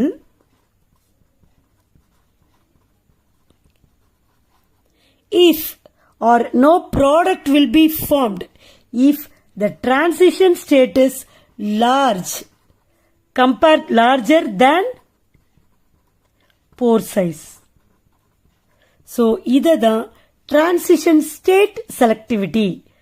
அப்போ நம்ம அந்த transition stateல இருக்கிற மாலிக்யூல் வந்து போர் சைஸை விட லெஸ்ஸரா இருந்துச்சுன்னா இட் வில் ஈல்டு ப்ராடக்டை கொடுக்கும். அதை டிரான்சிஷன் ஸ்டேட் செலக்டிவிட்டின்னு சொல்றோம். புரியுதா? அடுத்தது ப்ராடக்ட் செலக்டிவிட்டி. இப்போ இது ரெண்டு சொல்றப்பவே நேச்சுரலா இந்நேரம் உங்களுக்கு புரிஞ்சிருக்கும். ப்ராடக்ட் செலக்டிவிட்டினா ப்ராடக்ட் ஃபார்ம் ஆகுது, ரியாக்ஷன் குட்டியா இருக்கு, ரியாக்டன்ஸ் ஸ்மாலரா இருக்கு, அதால போர்ஸ்குள்ள ஆக்டிவ் சைட்ஸ் கிட்ட போக முடியுது, ரியாக்ஷன் நடக்குது, ஃபாஸ்டா நடக்குது, ப்ராடக்ட் ஃபார்ம் ஆகும் இல்லையா? இப்ப இந்த ப்ராடக்ட் வந்து ஃபார்ம் ஆகுற ப்ராடக்ட் பெருசா இருக்குன்னு வச்சுக்கோங்க. சரியா? இப்போ ஒரு சின்ன ஹோல்குள்ள பெரிய மாலிக்யூல் இருக்கு, நம்ம போகவே முடியாத இடம் மாதிரி. அப்போ ப்ராடக்டால எப்படி வெளியில வர முடியும்? இல்லையா? ப்ராடக்ட் போர் சைஸை விட ப்ராடக்ட் சைஸ் பெருசா இருந்துச்சுன்னா it cannot diffuse out of the zeolite pores. அப்போ நம்ம என்ன மாதிரி ரியாக்ஷனுக்கு இது applicable? Only to reactions in which products are smaller so that it can diffuse out of the zeolite. சின்னதா இருக்கணும், அப்பதான் அந்த ஜியோலைட் போற விட்டு வெளியில வர முடியும். அந்த மாதிரி ப்ராடக்ட் ஃபார்ம் ஆகுற ரியாக்ஷனுக்கு இந்த ஜியோலைட்ஸ் கேட்டலிஸ்ட் ஆக்ட் பண்ணும். So it is called as product select. Already zeolite catalysis, enzyme catalysis, அதோட மெக்கானிசம் அதெல்லாம் அதர் வீடியோஸ்ல நம்ம பார்த்துட்டோம். ஸோ அதோட தொடர்ச்சியா இந்த வீடியோல நம்ம இந்த ஃபேஸ் டிரான்ஸ்ஃபர் கேட்டாலிசிஸ் அப்படிங்கிற டாபிக்கை டீட்டெயில்டா பார்ப்போம். ஓகே, எந்த மாதிரியான சூழ்நிலையில இந்த ஃபேஸ் டிரான்ஸ்ஃபர் கேட்டாலிசிஸ் அரைஸ் ஆயிருக்கு அப்படிங்கறது நம்ம பார்க்கணும். சில ரியாக்ஷன்ஸ் இருக்கு, அதுல அந்த ரியாக்டன்ஸ் வந்து ஒரு ரியாக்டன்ட் ஒரு சால்வெண்ட்ல டிசால்வ் ஆகும், அது கூட ரியாக்ட் பண்ற இன்னொரு ரியாக்டன்ட் அதே சால்வெண்ட்ல டிசால்வ் ஆகாது. ஸோ ரியாக்ட் பண்ற ரியாக்டன் மாலிக்யூல்ஸ்ல ஒன்று ஒரு சால்வெண்ட்லையும் இன்னொன்று வேற ஒரு சால்வெண்ட்லையும் டிசால்வ் ஆகும். அதில் ரொம்ப முக்கியமாக பார்த்தீங்கன்னா அந்த ரெண்டு சால்வெண்ட்ஸும் மிசிபிளா ஆகாது, இம்மிசிபிள், தே ஆர் இம்மிசிபிள், ஒன்னோட ஒன்று கலக்காது. ஆனால் இந்த ரியாக்டன்ஸ் ரியாக்ட் பண்ணணும். ஸோ எப்படி அந்த ரியாக்ஷனை கேரி அவுட் பண்ணுறது? இது ஒரு பெரிய ப்ராப்ளமேட்டிக்கான ஒரு விஷயம். புரியுதா? இப்போ ஃபார் எக்ஸாம்பிள், ஒரு ஏன்ற ஒரு ரியாக்டன்ட் ஆர்கானிக் ஃபேஸில் டிசால்வ் ஆகுதுன்னு வச்சுப்போம். ஒரு ஆர்கானிக் சால்வெண்ட்டில் தான் டிசால்வ் ஆகுது. சரியா? அப்போ அந்த ஃபேஸை வந்து நம்ம என்னன்னு வச்சுப்போம், சால்வெண்ட் 1ன்னு வச்சுப்போம். இதை அந்த ஃபேஸை என்னன்னு சொல்லுவோம்னா ஆர்கானிக் ஃபேஸ்ன்னு சொல்லலாம். இப்போ இது ரியாக்ட் பண்ண வேண்டிய இன்னொரு ரியாக்டன்ட் இருக்கு இல்லையா, பின்னு வச்சுப்போம். அது வந்து ஆக்வஸ் ஃபேஸில் தான் இருக்கு. இதை வந்து சால்வெண்ட் 2ன்னு வச்சுப்போம். ஓகே, இப்போ இந்த ரியாக்ஷன்ஸை நம்ம கண்டக்ட் பண்ணுறோம். இந்த ரியாக்ஷனை நம்ம கண்டக்ட் பண்ணுறதுனால இந்த ரெண்டு ஃபேஸும் வந்து முக்கியமாக என்னென்னா தே ஆர் இம்மிசிபிள். இந்த ரெண்டு ஃபேஸும் இம்மிசிபிள், ஒன்னோட ஒன்று கலக்க மாட்டேங்குது. அப்போ ஒன்னோட ஒன்று கலக்காததுனால இந்த ரியாக்டன்ஸ் ரெண்டும் எப்படி ஒன்று ரீச் பண்ண முடியும்? நாட் பாசிபிள் இல்லையா? அப்போ எப்படி ரியாக்ஷன் அங்கே நடக்கும்? Again not possible. ஸோ இந்த ரியாக்ஷன் வந்து நடக்க மாட்டேங்குது. It is very difficult to conduct this kind of reaction in which the reactants are taken in two different solvents which are immiscible. புரியுதா? ரைட். இப்போ இது எப்படித்தான் இந்த ரியாக்ஷனை கேரி அவுட் பண்ணுறது? ரொம்ப ரொம்ப ரொம்ப ஸ்லோவாக நடக்குது ரியாக்ஷன். ஸ்லோவாக நடக்குது, ரியாக்ஷனே நடக்கலன்னு சொல்லலாம், அந்த அளவுக்கு ஸ்லோவாக நடக்குது. அப்போ ஏன்னா அது ரெண்டும் செப்பரேட் ஃபேஸஸில் இருக்கு விச் ஆர் நாட் மிசிபிள். அப்போ வந்து இந்த ஏன் வந்து நடக்க மாட்டேங்குதுன்னு ஒரு காரணத்தை பார்த்தோம்னா, இந்த ரியாக்டன்ட் ரெண்டு மீட் பண்ணணும். ஸோ ஒரு ரியாக்டன்ட்டு அது எந்த ஃபேஸில் இருக்கோ அந்த ஃபேஸை ட்ராவல் பண்ணி தாண்டி இன்னொரு ஃபேஸ்க்கு போக முடியலை. அதுதான் காரணம். சரியா? ஸோ அந்த ஃபேஸ் ட்ரான்ஸ்ஃபர் வந்து நாட் பாசிபிள். அப்போ காரணம் என்னன்னா அந்த ஃபேஸ் பவுண்டரி ஒரு தடையா இருக்கு. ஸோ இதை எப்படி வந்து நம்ம சிம்பிளிஃபை பண்ணலாம் அப்படின்னு பார்த்தீங்கன்னா, ஸோ எப்படி இந்த ரியாக்ஷனை கேரி அவுட் பண்ண முடியும்னு பார்த்தோம்னா, we can use another solvent 3 which may be aqueous or which may be organic. அது நமக்கு தெரியாது. பட் ஆனா அந்த solvent is miscible with both the solvents. அப்ப பாருங்க, இந்த நம்ம யூஸ் பண்ற தேர்ட் சால்வெண்ட் ரெண்டுத்துலயுமே மிசிபிள் ஆகிற மாதிரி இருக்கும். அப்ப என்ன ஆகும்? ரெண்டுத்துலயும் கலக்குது. The reactants A and B can come closer to each other in the presence of the solvent 3. அப்ப ரியாக்ஷன் நடக்குது, ப்ராடக்ட்ஸ் ஃபார்ம் ஆகுது, ரொம்ப வேகமா ரியாக்ஷன் நடக்குதுன்னு கூட சொல்லலாம். ஏன்னா the reactants or இந்த சால்வெண்ட்டும் ஃப்ரீலி மிக்ஸ் ஆகுது, ரியாக்டன்ஸும் ஒன்று காண்டாக்ட் பண்றதுக்கு ஈஸியா இருக்கு. ஸோ ப்ராடக்ட் வந்து it is formed very very easily and the reaction occurs very fast in the presence of the third solvent. புரியுதா? ஆனாலும் இதுல ஒரு ப்ராப்ளம் இருக்கு.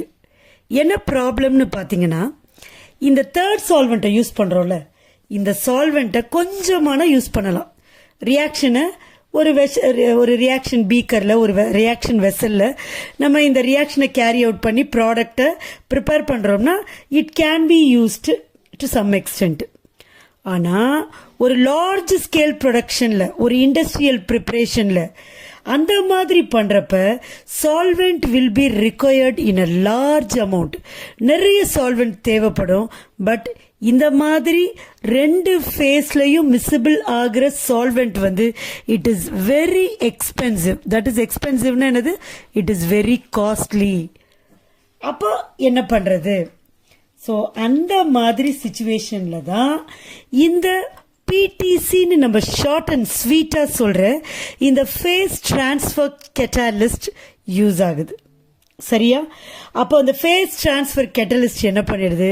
இந்த பிரச்சனை எல்லாத்தையும் ஈஸியா சால்வ் பண்ணிடுது. அப்போ இந்த ஃபேஸ் டிரான்ஸ்ஃபர் கேட்டலிஸ்ட் என்னவா ஆக்ட் பண்ணுதுன்னு பாத்தீங்கன்னா, it acts as a phase transfer agent. இப்போ இதை ஒரு சின்ன எக்ஸாம்பிள் மூலமா கூட சொல்ல முடியும். இப்போ ரெண்டு ஊர் இருக்கு, ரெண்டு ஊருக்குள்ள ஏதோ பிரச்சனை இருக்கு. அப்போ இந்த ஊர் மக்கள் அங்கே போக முடியாது, அந்த ஊர் மக்கள் இங்கே வர முடியாது. ஸோ அந்த மாதிரி டைமில் இந்த இந்த ஊரில் இருக்கிறவங்களுக்கு ரிலேட்டிவ் அந்த சைடில் இருக்காங்க, இல்லை அந்த ஊரில் இருக்கவங்க இந்த இருக்காங்க. ஸோ 2 பேரும் மீட் பண்ணி ஆகணும். அப்போ என்ன பண்ணுவாங்க, பிரச்சனை வராமல் இருக்கிறதுக்கு யாராவது ஒரு காமன் பர்சன் இல்லையா, ஒரு காமன் பர்சனை யூஸ் பண்ணி அவங்களோட இன்ஃப்ளூயன்ஸில் அவங்களோட ரிலேட்டிவ்ஸை போய் பார்த்துட்டு வருவாங்க இல்லையா, பார்க்கறதுக்கான ஒரு சிச்சுவேஷன் ஏற்படுத்தலாம்.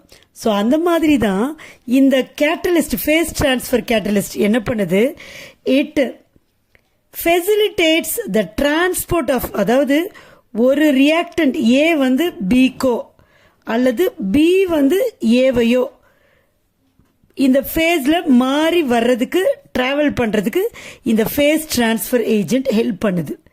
ஸோ அதனால அந்த செகண்ட் ரியாக்டண்ட்டை இன்னொரு ரியாக்டன்ட் மீட் பண்ணுது. So they are brought together, the reactants are brought together, so they rapidly react together and form product. So இதுதான் இந்த ஃபேஸ் டிரான்ஸ்ஃபர் கேட்டலிஸ்ட் பண்ணுறது. இப்போ இதை வந்து ஒரு எக்ஸாம்பிள் மூலமாக நம்ம பார்த்தோம்னா இன்னும் we will get a clear idea. Okay, so இதுக்கான எக்ஸாம்பிள் என்ன பார்த்தீங்கன்னா, ஒரு நியூக்ளியோஃபிலிக்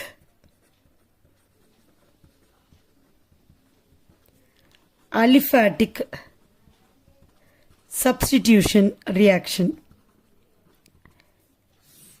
என்னன்னா சிஎல்க்கு பதிலாக சிஎன் சப்ஸ்டியூட் ஆகணும், சரியா?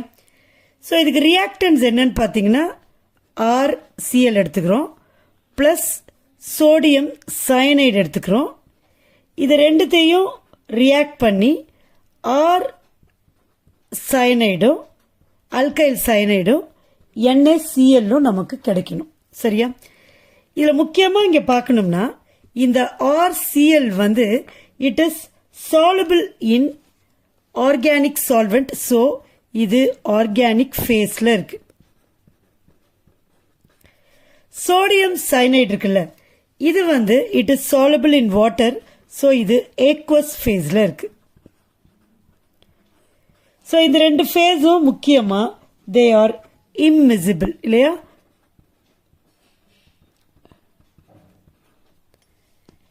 இந்த 2 சப்ஸ்டன்ஸுக்கும் இன்னும் கூட நமக்கு இதுக்கு இன்னும் ஸ்பெசிஃபிக் ஜென்ரலாக எழுதியிருக்கோம். ஸ்பெசிஃபிக்காக எக்ஸாம்பிள் எழுதலாம். 1 குளோரோ, இதை வந்து 1 குளோரோ ஆக்டேனாக இருக்கட்டும்.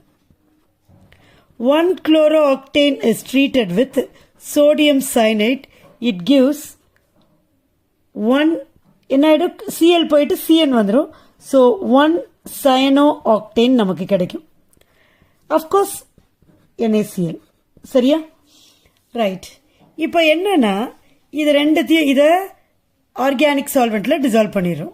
சோடியம் சயனைடை எக்வஸ் ஃபேஸில் வச்சுருக்கோம். ரெண்டுமே டிசால்வ் ஆகிருக்கு, ஆனால் பட் 2 சொல்யூஷனும் இம்மிசிபிள். இப்போ இந்த ரெண்டுத்தையோட மிக்சர் இம்மிசிபிள் மிக்சர் எடுத்துட்டு நம்ம ரியாக்ஷனை கேரி அவுட் பண்ணுறோம். ஸோ ரியாக்ஷனை நடக்க மாட்டேங்குது, ஸ்லோவாக நடக்குது. ஸோ டைரக்டாக இந்த மிக்சரை நம்ம நல்லா ஹீட் பண்ணுறோம். பல நாளுக்கு it is heated for several days. Even then ப்ராடக்டை நமக்கு கிடைக்கல, பிகாஸ் ரியாக்ஷன் ப்ரொசீட் ஆக மாட்டேங்குது. ஸோ இந்த மாதிரி கண்டிஷனில் நம்ம என்ன பண்ணுறோம், ஒரு ஃபேஸ் டிரான்ஸ்ஃபர் கேட்டலிஸ்ட்டை ஆட் பண்ணுறோம். யூஸ்வலாக வந்து quaternary ammonium salt, quaternary ammonium சால்ட்னா உங்களுக்கு தெரியுமா? குவாட்டர்னரி அமோனியம் சால்ட், இதை தான் நம்ம என்ன பண்ண போகிறோம்னா PTCயாக யூஸ் பண்ண போகிறோம். இப்போ இந்த குவாட்டர்னரி அமோனியம் சால்ட் பார்த்தீங்கன்னா, இப்போ அமோனியா தெரியும் இல்லையா? அமோனியாவில் அல்கைல் குளோரைட் கூட ட்ரீட் பண்ணிகிட்டே வரும். அப்போது 3 ஹைட்ரஜனும் அல்கைல் குரூப்பால் என்ன ஆயிடுச்சு, சப்ஸ்டியூட் ஆயிடுச்சு, சரியா? இது ஒரு டெர்ஷியரி அமீன், உங்களுக்கு தெரியும். இதை ஷார்ட்டாக எப்படி இன்னும் வந்து ஸ்பெசிஃபிக்காக NR3 அல்ல R3N இப்படி சொல்லலாம். இன்னும் ஒரு அல்கைல் மாலிக்யூல் அல்கைல் ஹாலைட் கூட சேர்ந்துட்டு இது என்ன ஆகிடும், ஏற்கனவே NH3 இல்லை 3Hக்கு பதிலாக 3R, சரியா? 3Hக்கு பதிலாக 3R, அவ்வளோதான். R3N டெர்ஷியரி அமீன் இது. இப்போ இன்னும் மேலே இன்னொரு ஆர்சிஎல் சேர்க்குறோன்னு வச்சுக்கோங்களேன். அப்போ என்ன ஆகும், இது ஒரு சால்ட்டை ஃபார்ம் பண்ணும். ஆர் 4, இது ஒரு ஆர் இருக்கா, இது ஒரு ஆர் இருக்கா, R4 N ப்ளஸ் ஆகிடும். ஏன்னா இந்த ரியாக்ஷனே இதுகிட்ட இருக்க லோன் பேர் போய் தான் கிடைக்கும். சிஎல் வந்து மைனஸ் இருக்கும். ஸோ ப்ளஸ் மைனஸ் சார்ஜ் இருக்கு.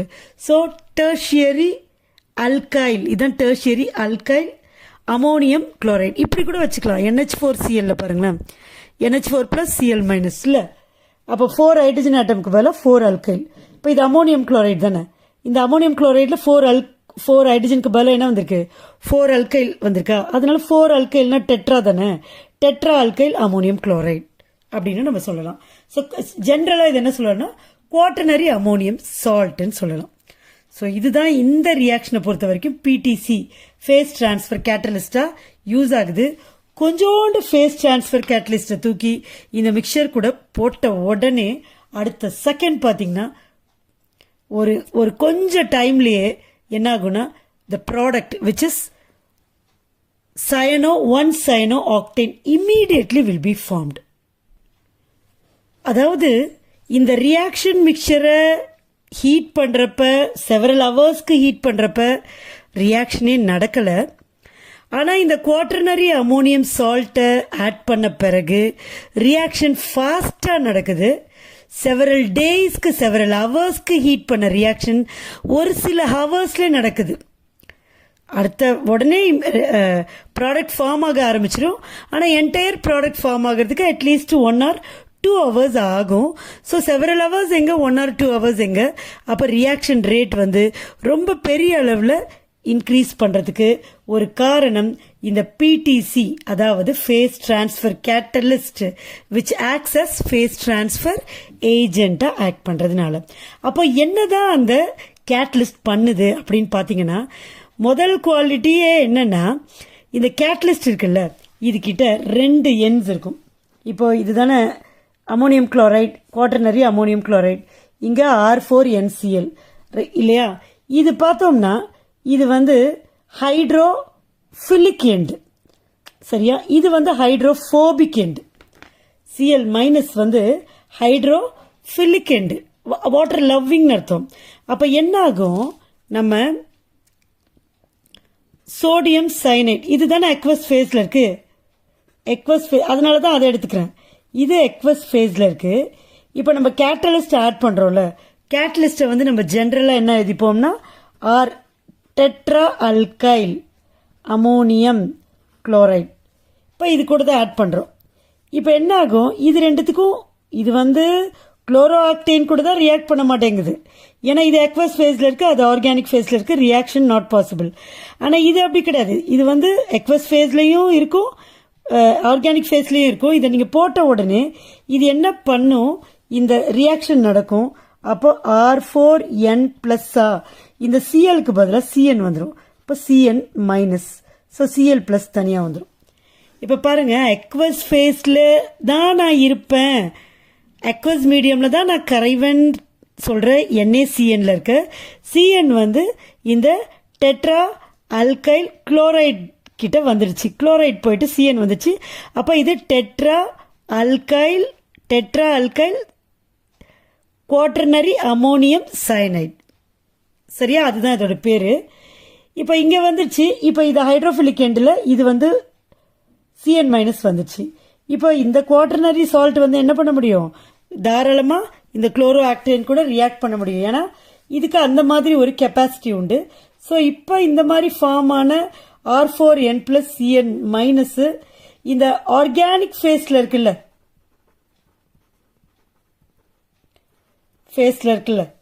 அதில் என்ன இருக்கு, 1 குளோரோ ஆக்டேன், ஜென்ரலாக அது RCl. இந்த ஆரும் சிஎனும் ரெண்டு ரியாக்ட் பண்ணி இட் ஃபார்ம்ஸ் RCN. மிச்சம் R4N + Cl மைனஸ். பாருங்க, இது கேட்டலிஸ்ட். அது ஆரம்பத்தில் எப்படி இருந்துச்சோ அதே மாதிரி கிடைச்சிருச்சு. பட் திரும்ப அது என்ன பண்ணும், சிஎல்லையும் சிஎன்னையும் மாத்திக்கும். அதுகிட்ட இருக்க சிஎல்ல சிஎன் வச்சிரும். அந்த சிஎன் வந்த உடனே ஆர்கானிக் ஃபேஸ்ல வந்து ரியாக்ட் பண்ண முடியும். பிகாஸ் இது வந்து எந்த போத் ஃபேஸ்ல இருக்கும். இது போத் ஃபேஸ்ல இருக்கும். அதான் அதோட ஸ்பெஷாலிட்டி. இப்போ இது வந்து RCN நமக்கு ப்ராடக்டா கிடைச்சிரும். சரியா? அதனால தான் இந்த PTC அதாவது ஃபேஸ் டிரான்ஸ்ஃபர் கேட்டலிஸ்ட் என்ன சொல்றோம், அதுக்கு வந்து ஹைட்ரோஃபிலிக் பார்ட்டும் இருக்கு, ஹைட்ரோஃபோபிக் பார்ட்டும் இருக்கு. ஹைட்ரோஃபிலிக் பார்ட்டில் எக்வஸ் மீடியம்ல இருந்து இந்த சயனைடை வந்து கேரி பண்ணி இங்க வந்து இந்த ஆர்கானிக் ஃபேஸ்க்கு டிரான்ஸ்போர்ட் பண்ணி அங்க ரியாக்ஷனை நடக்க வச்சு இந்த சயனைடை ஃபார்ம் பண்ண வைக்கும். அதை நம்ம செப்பரேட் பண்ணி எடுத்துருவோம். அதே மாதிரி இதையும் செப்பரேட் பண்ணி எடுத்துடலாம். இது திரும்ப திரும்ப Cl- இருக்கிறதுனால திரும்ப எவ்வளோ சயனைடு இருந்தாலும் அது கூட சேர்ந்து இது கூட இந்த ஆர்கானிக் ஃபேஸில் அதை கொண்டு போய் சேர்த்து ரியாக்ஷனை இந்த ஃபேஸ் டிரான்ஸ்ஃபர் கேட்டலிஸ்ட் நடக்க வைக்கும். ஆக்சுவலாக இந்த ஃபேஸ் டிரான்ஸ்ஃபர் கேட்டலிஸ்டாக வந்து பாஸ்போனியம் காம்பவுண்ட்ஸு, கிரவுன் ஈத்தர்ஸ்,